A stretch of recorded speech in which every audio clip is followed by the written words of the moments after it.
দক্ষিণ আফ্রিকাকে হারিয়ে ইতিহাস গড়েছে আফগানিস্তান।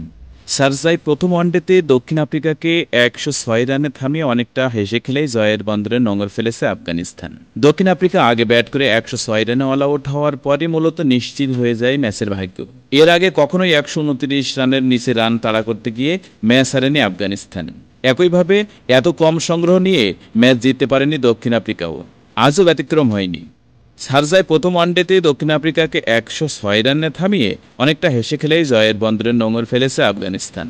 জয়ের সময় ৬ উইকেটের পাশাপাশি আফগানদের হাতে ছিল ১৪৪ বলও। এর ফলে ক্রিকেটের যে কোনো সংস্করণে প্রথমবারের মতো দক্ষিণ আফ্রিকাকে হারানোর স্বাদ পেল আফগানরা। আফগানিস্তানকে এদিন শুরুতেই জয়ের ভিত গড়ে দেন দুই বোলার পেসার ফজল হক ফারুকী ও স্পিনার মোহাম্মদ গজনফর। এ দুজন মিলেই মূলত গুড়িয়ে দেন প্রোটিয়াদের টপ অর্ডার। দক্ষিণ আফ্রিকা ৩৬ রান তুলতেই হারায় ৭ উইকেট। এরপর চেষ্টা করেও আর ম্যাচে ফিরতে পারেনি দক্ষিণ আফ্রিকা। ৩ ম্যাচের সিরিজে আফগানিস্তান এগিয়ে গেছে ১-০ ব্যবধান। লো স্কোরিং ম্যাচে ১০৭ রানের লক্ষ্য তাড়াই প্রথম ওভারেই কোনো রান না করে ফেরেন রহমতুল্লাহ গুরবাজ। এরপর দলীয় ১৫ রানের রহমত শাহ ৮ ফিরে গেলে চাপে পড়ে আফগানিস্তান।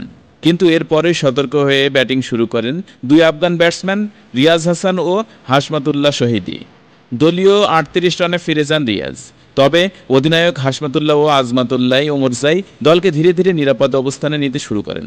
দলীয় ৬০ রানে হাশমাতুল্লাহ ফিরলে ভাঙে এ জুটি। তবে এরপর আফগানিস্তানকে আর বিবাদে পড়তে দেননি ওমরজাই ও গুলবাদিন নাইব। দুজন মিলে অবিচ্ছিন্ন থেকে আফগানিস্তানকে জয়ের বন্দরে পৌঁছে দেন। আজমাতুল্লাহ ২৫ ও নাইব ৩৪ রানে অপরাজিত থাকেন।